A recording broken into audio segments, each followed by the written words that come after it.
Eto, at sobrang busy na naman tayo. Nagbihis na ako ng pantrabaho ko. At ito nga ang aking gagawin. Isang buong CR. Ayan oh, puputulin muna natin yan. Lahat ng tubo puputulin natin. At pagkatapos nyan, lagyan natin ng sako. Ayun nga pala, para hindi siya malagyan dun sa loob ng butas at hindi siya magkukos ng bara, kaya nilagyan natin ng sako. Kailangan sagad yung pagputol mga idol. At eto na mga idol, yung floor drain natin. Yan, kulang sa tabas yung floor drain, kaya tinabasan ko na lang ulit. Ayan no. Aba naman, dapat sa mga ganyan, dapat sakto yung floor drain natin, wala sa sukat. Ayan, sininsil ko naman gamit ang aking mahiwagang martilyo at mahiwagang sinsil. Pinunasan natin. Ayan, nagagamit tayo dyan. Maglalagay tayo ng ng holiday epoxy. Bali yun nga po nilalagay ko para hindi tumagos yung tubig sa baba, sa ilalim. At eto, sa kabila naman tayo. Bali yung floor drain na yan is tatlo, isang CR.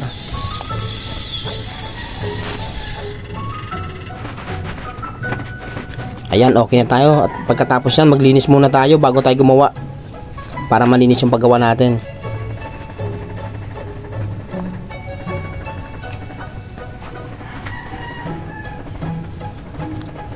Grabe talaga, sobrang dami ng ko dyan, pag grinder. Ayan yung holiday na sinasabi ko.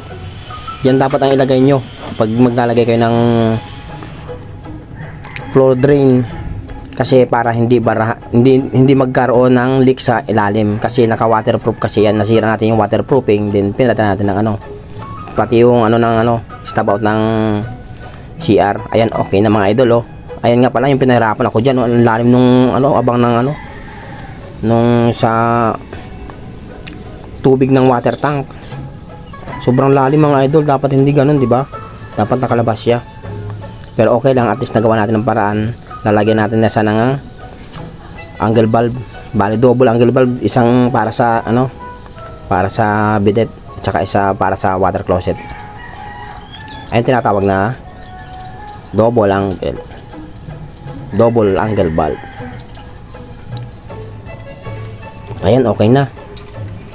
Bali kakapit muna tayo ng shower mga idol. Kinalas ko muna yung abang ng shower. Aba, ay walang kapaguran talaga ako. Talagang tatapusin ko isang unit. Pero hindi nyo ayan, nagutom ako idol, kaya merinda muna tayo.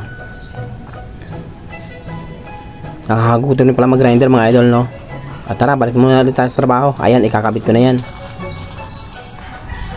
Ayan yung mixing bulb na sinasabi. Tapos yung shower, naka lang tayo, naka alpha, para sa multi-point na single point. Ayan, okay na yung mixing bulb natin. Kakabit na natin yung yung shower holder. Bali kaya medyo ko dyan, so medyo madali lang sa akin mga idol, is gamay ko na talaga yung trabaho na yan. At eto na, nilagyan ko ng pala, yung sealant para mas matibay yung natin kasi gumagalaw. At eto na mga idol, nakakabit na. Ayan, okay na yung shower natin. Ayun, tapos tinabunan ko na lang, tinali, then para hindi magalaw nila. Tapos nilagyan ko ayan, balik tayo sa natin. Doon na tayo sa water closet, ikakabit ko na. Ayan, napakahirap magkabit. Ayun, bilis magkabit, no? Napakadali na pala magkabit ng shower, ng water closet. Ayan, okay na. Yan yung tanke natin, yung sinasabi nating water tank. Ayun nga pala yung sinasabing water tank, yung lagay ng tubig para mag-flush yung bowl natin. Tapos yung takip, ayan. Ayan, okay na oh. Tapos lagyan na natin yung takip. O diyo, napakadali lang. Ayan oh. Maglagay na tayo ng bidet. Sa puwet.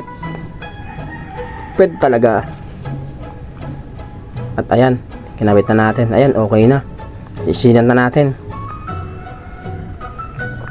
Ayan. Kung nakaabot ka dito sa video na idol, maraming salamat talaga. At naabot mo to. Thank you. Paki-follow naman po.